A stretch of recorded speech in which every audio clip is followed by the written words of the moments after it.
Have you ever thought, after an interview, how do I follow up? Hi, my name is Nancy Solari, founder of Living Full Out. We've all been there, right? We've sent our resume and our cover letter for a job. We got a call back. We went to the interview. We met the person. We realized we really do want this job. This sounds great. But then what do you do after the interview? How do you follow up? Well, before you leave that venue, before you leave the office and say goodbye to the person, I want you to take a few steps back, because how you follow up starts within the interview. So what I want you to consider is they're always going to ask you questions about your resume, your past experience. Why do you want the job? But at the end of every interview, the interviewer, is going to ask you, so do you have any questions?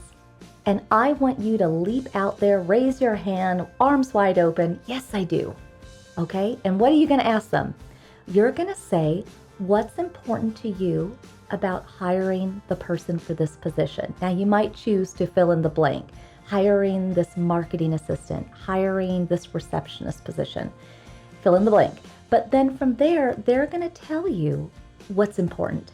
They're going to say, we really need to get more organized, and, our other person was great, but just a lot of loose ends. They might say, we really have some new campaigns that we'd like to, explore, and maybe that would open us up to new clients.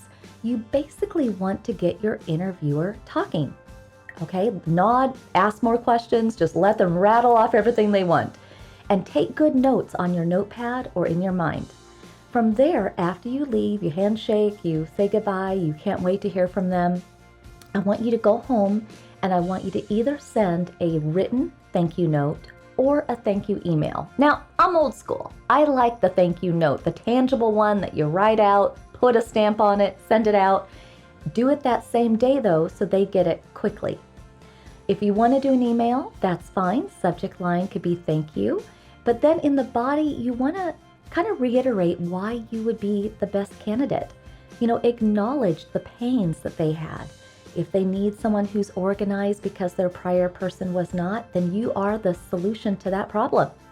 If they're talking about new campaigns that they want to explore and bringing in new clientele, well, you know what? Be excited about that, and, can't wait to get started, right? So that is very impactful, because I know when I get those sort of notes and emails, I'm like, wow, this is someone that I really have to think about. This is someone that has risen up to the top just from this extra step. Now, if you need more on this topic, reach out to us at connect@livingfullout.com. We're standing right beside you. We want you to get the job. If you have more tips on this topic, make sure to comment to this video, support our community. As always, here's to you living full out. Thank you for watching our YouTube channel. If you enjoyed this video, make sure to hit the like button. Subscribe if you'd like to see other inspirational videos. Make sure to ring that bell. Also, connect with us on other social media sites, and comment back if you'd like to share what type of videos you want us to create. Here's to you living your life full out.